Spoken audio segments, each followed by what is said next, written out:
నిరుద్యోగ కానిస్టేబుల్ అభ్యర్థులు రోడ్డెక్కారు. 2500 పోస్టులతో కాదు మాకు కావాల్సింది 10,500 పోస్టులతో భర్తీ చేయండి, ఉద్యోగాల నోటిఫికేషన్ ఇవ్వండి, ఇప్పటికే చాలా ఇబ్బందులు పడుతున్నామని చెప్పేసి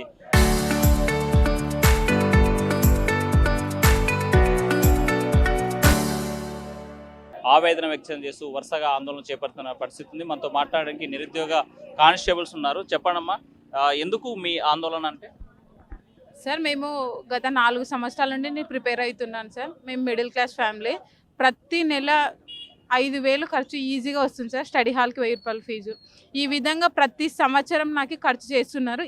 ఇప్పటి వరకు దాదాపుగా నా డిగ్రీ అయిపోయినప్పటి నుండి తక్కువలో తక్కువన 5 లక్షలకు పైగా ఖర్చు అయింటుంది. కోచింగ్ ఫీజులేమి, స్టడీ హాల్ ఫీజులేమి. సార్ అదే ఆలోచనతో పేరెంట్స్ ఉండింటే నాకు పెళ్లి చేసి పంపించేవాళ్ళు. నా ఏజ్ ఇప్పుడు 25 సంవత్సరాలు. కానీ అవన్నీ కాదు, ఆ అమ్మాయి కాళ్ళ మీద ఆ అమ్మాయి నిలబడాలి అనే ఒక ఇంటెన్షన్తోనే మా పేరెంట్స్ అందరూ నన్ను ఇంతవరకు సపోర్ట్ చేస్తూ వచ్చారు. ఇంకా ఇంకా ఇంకా చేయాలంటే వాళ్ళకి ఆ స్తోమత కూడా లేదు, వాళ్ళ ఎముకల శక్తి కూడా ఉండదు. వాళ్ళ ఏజ్ అయిపోతున్నారు, వాళ్ళు పెళ్లి చేయాలని ఇంటెన్షన్తో వాళ్ళు ఉన్నారు.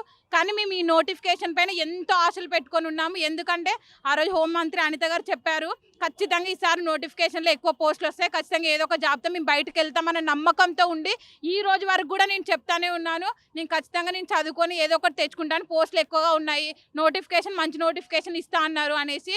కానీ ఈ విధంగా చాలా పోస్టులు ఇస్తున్నారు. ఆ విధంగా ఇవ్వడం వల్ల నాకు కన్ఫర్మ్గా జాబ్ వస్తాయన్న హోప్ కూడా నాకు లేదు.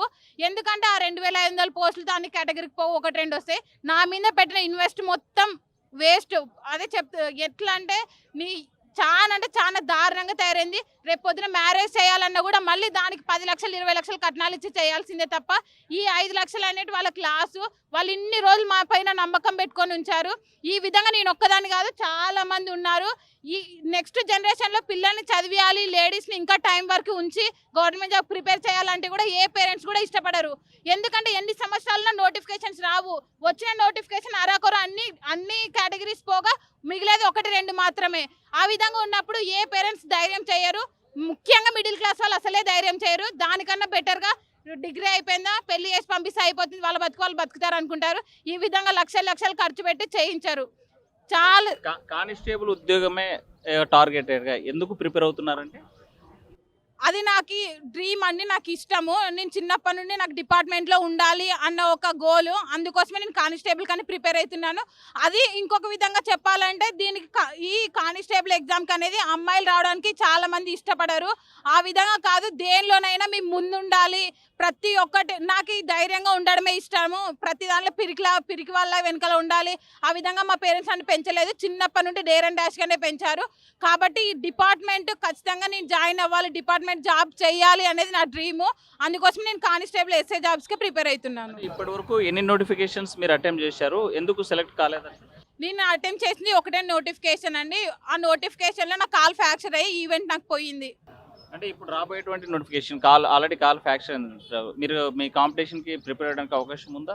ఉందండి. అలా అంటే ఆ టైంలో రన్నింగ్ చేసే టైంలో నాకు కాల్ అనేది ఫ్రాక్చర్ అయింది అంతే, ఏం ఇబ్బంది ఏం లేదండి. ఇప్పుడు ప్రిపేర్ కావచ్చు. చెప్పమ్మా, మీరు ఎన్ని రోజుల నుంచి ప్రిపేర్ అవుతున్నారు, ఏంటి మీ ఇబ్బంది ఏంటి? నేను ప్రిపేర్ అయ్యి బట్టి ఒక 1 ఇయర్ అవుతుంది సార్. బట్ ఇప్పుడు నేను ఇప్పుడు ఫ్రెషర్ సార్. నేను గవర్నమెంట్ జాబ్కి కొట్టడానికి నేను అదొక డ్రీమ్ అంతే. అది ఇప్పుడు ఆ డ్రీమ్ని అచీవ్ చేయాలంటే నాకు తగ్గ పోస్టులు ఉండాలి కదా సార్. ఫస్ట్ ఆ పోస్టులు లేనప్పుడు ఇప్పుడు నాలాంటి వాళ్ళకి ఏమనిపిస్తుంది, అరే నేను చేయగలనో లేదో ఆ నిరుత్సాహం అనేది ప్రభుత్వమే నాకు ఇస్తుంది. ప్రభుత్వం ఏం చేస్తుంది అంటే ఫస్ట్ స్టార్టింగ్లో చెప్పింది 20,000 పోస్టులు ఉన్నాయనేసి, ఇప్పుడు తక్కువ చూపిస్తుంది. ఇప్పుడు మేము ఎవరిని అడగాలి? ప్రభుత్వాన్నే కదా. ఇప్పుడు రెస్పాండ్ కాకుండా మేము ఎవరిని అడగాలి? డ్రీమ్ అచీవ్ కావడానికి టార్గెట్ 1 ఉన్నా 2 ఉన్నా 100 ఉన్నా 1000 ఉన్నా కొట్టగలరు. కానీ ఎందుకు ఆత్మవిశ్వాసం కోల్పోతున్నారండి? ఎందుకు కోల్పోతున్నాం అంటే ఇప్పుడు చూపిస్తున్నారు కదా వాళ్ళే. మా కాంపిటీషన్ అనేది మేము వెనక్కి తిరిగి చూస్తే అందరూ అనుకుంటారు నాకు ఒక పోస్ట్ ఉంటే చాలు అని. నాలాంటి వాళ్ళు అందరూ అదే అనుకుంటారు కదా. వాళ్ళకి అన్ని ఒక్కొక్క పోస్టులు కలిపితే అయ్యేది ఎక్కువ అవుతుంది కదా. బట్ ఇప్పుడు చదువుకునే సత్తా మాకు ఉండే పోస్టులు తక్కువ ఉంటే మేము ఏం చేయాలి? చదువుకుని కంపల్సరీ పోస్ట్ కొడతాననే సత్తా ఉన్నాం మీకు, ఇప్పుడు ఎందుకు భయపడుతున్నారండి? ఎందుకు భయపడుతున్నామంటే ఇప్పుడు నాలాంటి నిరుద్యోగులు ఉన్నారు కదా. ఇప్పుడు నాకంటే సత్తా ఉన్న వాళ్ళు ఉంటారు, నేను వాళ్ళకంటే తక్కువ అని నేను చెప్పుకోను. బట్ వాళ్ళు ఏమవుతారు అంటే నా గురించి ఒక్కటే ఆలోచించకుండా వాళ్ళ గురించి కూడా ఆలోచించాలి కదా. ఇప్పుడు అందరికీ సరిపోతేనే కదా గవర్నమెంట్ అనేది. బట్ మాకు తగ్గ పోస్టులు గవర్నమెంట్ ఇవ్వాలని మేము కోరుకుంటున్నాం. బస్ ఎన్ని రోజుల నుంచి ప్రిపేర్ అవుతున్నారు? ఎందుకు ఇప్పుడు ఆల్రెడీగా మీరు పడేటువంటి ఇబ్బంది ఏంటి సార్? మేము గత 6 సంవత్సరాలుగా ప్రిపేర్ అవుతున్నాం అన్న. ఈ కూటమి పెద్దలకి, కూటమి నాయకులకి చేతులెత్తి మేము ఒక నిరుద్యోగిగా వేడుకుంటున్నామన్న.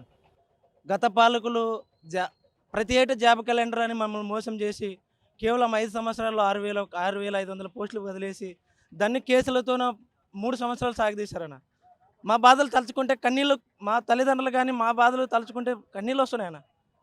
అన్న క్యాంటీన్లో తినడము, క్యాటరింగ్ చేసుకోవడము, ఏదైనా కూలి పని చేసుకోవడం బతుకుతున్నాం. మా తల్లిదండ్రులు ఇంత 30 సంవత్సరాలు మీద పడినా కూడా మా కోసం వాళ్ళ మీద ఆధారపడి బతుకుతున్నాం. ఎంతో నమ్మి ఈ పవన్ కళ్యాణ్ గారు కానీ, లోకేష్ గారు కానీ యూత్కి ఎంతో భరోసా ఇచ్చారు. ఆ భరోసానే మిమ్మల్ని నమ్మి మీ మాదిరిగా మేము ప్రజల్లోకి వెళ్ళి మంచి ప్రభుత్వం అని మీకోసం మేము పోరాడాం. కానీ మాకు న్యాయం జరగలేదు. మెగా డిఎస్ ఇచ్చారు, అన్ని శాఖలు పర్ఫెక్ట్గా ఇస్తున్నారు. కానీ మెగా హోంశాఖ విషయానికి వచ్చేసరికి మాకు చాలా అన్యాయం వేస్తుంది. ఏంటి మీ బాధ ఏంటి? మీరు ఎందుకు?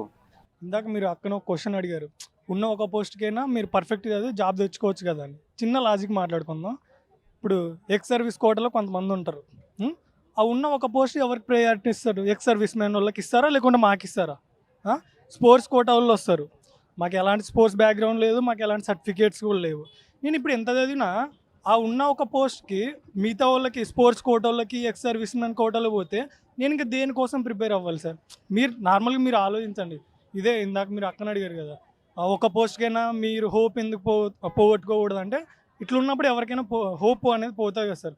అదే సార్ నా బాధ. ఓపెన్ కేటగిరీలో వచ్చే జాబ్స్ అన్ని ఇప్పుడు 2,500 ఇప్పుడు నోటిఫికేషన్ ఇస్తామన్నారు. అందులో ఓపెన్ కేటగిరీలో ఎన్ని ఉన్నాయి సార్? 10 పోస్టులు సార్ డిస్టిక్కి. ఆ డిస్టిక్ 10 పోస్టులు కూడా మేము అది మా పేరు ఉంటుందో లేదో కూడా క్లారిటీ చెప్పుకోలేము సార్. ఎంతమంది అభ్యర్థులు ఉన్నారు? అంటే గత నోటిఫికేషన్ ఎంతమంది అప్లై చేసి ఉన్నారు? ఈసారి ఎంతమంది అప్లై చేసే హోప్ ఉంది? 5 లక్షల మంది సార్. మామూలుగా అప్లికేషన్ పడితే 5 లక్షల మంది పడతారు సార్. 5 లక్షల మందిలో పడితే క్వాలిఫై అనుకుంటా, ఈవెంట్స్ అనుకుంటా టోటల్గా వచ్చినా మంచి కాంపిటీషన్ ఉంటుంది. కానీ ఇవి పోస్టులు అరకొర పోస్టులతో ఓపెన్ కేటగిరీలో కూడా పోటీ పడేటంత ఉండదు. ఓన్లీ కర్నూలు జిల్లానా లేకపోతే స్టేట్ వైడ్? మొత్తం రాష్ట్ర వ్యాప్తంగా సార్. తెలుగు మామూలుగా ఏపీ టోటల్ మామూలుగా తెలుగు రాష్ట్రంలో ఉంటారు కదా సార్. మన ఏపీ మొత్తం మీద 5 లక్షల అప్లికేషన్లు వస్తాయి ఇవి వచ్చే కొన్ని పోస్టులకి. సో మీకు ఇప్పుడు గవర్నమెంట్ ఏం చేస్తే బాగుంటుంది అనుకుంటున్నారు? మామూలుగా పోస్టులు పెంచాలి సార్. ఇంకో 1 మంత్ టైం తీసుకొని, ఇంకో 2 మంత్స్ కానీ లేట్ అయినా పర్లేదు, నోటిఫికేషన్ ప్రాబ్లం ఏం లేదు. పోస్టులు కొంచెం ఎక్కువ రావాలి సార్. అంటే పోస్టులు లేనప్పుడు పెంచడం సాధ్యమంటారా? ఇది ఆశ కాదా? ఆల్రెడీ పోస్టులు ఉన్నాయి కదా, ఆల్రెడీ ఉన్నాయని వాళ్ళే చెప్పినారు. చెప్పినందుకే మేము అడుగుతున్నాం తప్ప ఇప్పుడు వాళ్ళు చెప్పుకుంటే మాకు ఎలా తెలుస్తుంది? నార్మల్గా వాళ్ళు చెప్పినందుకే కదా మేము కూడా రిక్వెస్ట్ చేసుకుంటున్నాం కదా. 20,000 పోస్టులు అన్నారు, ఒకసారి 14,000 చిల్లర సమ్ చూపించినట్లున్నారు. 11,000 పోస్టులు కూడా ఖాళీ ఉన్నాయన్నారు. మళ్ళీ ఇప్పుడు చూస్తే మళ్ళీ 2,500, 1,800 అంటున్నారు. అదే సార్ మా బాధ. చెప్పండి, నిరుద్యోగులకి నిరుద్యోగ భృతి ఇస్తా అన్నారు. ఉద్యోగాలు వచ్చేదాకా భృతి ఇస్తామనేసి లోకేష్ చెప్పారు, కూటమి ప్రభుత్వం చెప్పింది. అసలు దీన్ని ఎట్లా చూడాలి? నారా లోకేష్ గారు అధికారంలోకి రాకముందు ప్రతి నియోజకవర్గం వెళ్ళి నిరుద్యోగులతో సమావేశం జరిపారు. మా ప్రభుత్వాన్ని గెలిపించండి, మా ప్రభుత్వానికి అండగా ఉండండి, మా ప్రభుత్వం వచ్చిన తర్వాత 100 రోజుల్లో 10 సంవత్సరం జాబ్ క్యాలెండర్ విడుదల చేస్తాము, దాంతోపాటు ఏదైతే ఉద్యోగం వచ్చేంత వరకు నిరుద్యోగ భృతి ఇస్తామని సూపర్ 6 హామీల్లో భాగంగా 3,000 రూపాయలు ఇస్తామని చెప్పారు. 2 సంవత్సరాలు అయిపోతుంది.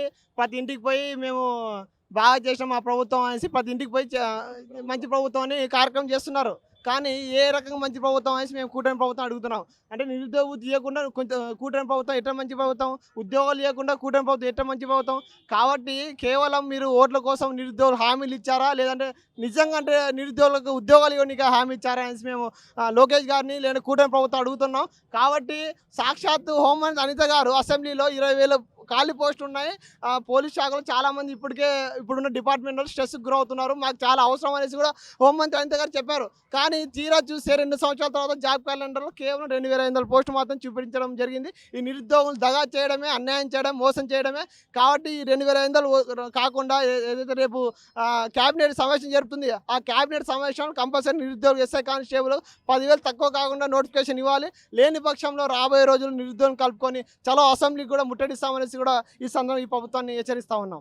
నిరుద్యోగ జీవితాలతో ఆడుకోవద్దు, తప్పనిసరిగా 2,500 పోస్టుతో మీరు ఇవ్వాలనుకునే నోటిఫికేషన్ మాకొద్దు. ఏదైతే అసెంబ్లీ సాక్షిగా ప్రకటించినటువంటి నోటిఫికేషన్ 10,000 పోస్టులు ఖాళీగా ఉన్నాయి అని చెప్పారో అవి తప్పనిసరిగా ప్రకటించాలి, లేదంటే మాత్రం తగిన బుద్ధి చెప్పక తప్పదు అని చెప్పేసి నిరుద్యోగులు చెప్తున్నటువంటి పరిస్థితి. వీడియో జర్నలిస్ట్ చంద్రశేఖర్తో హుస్సేన్, RTV, కర్నూలు.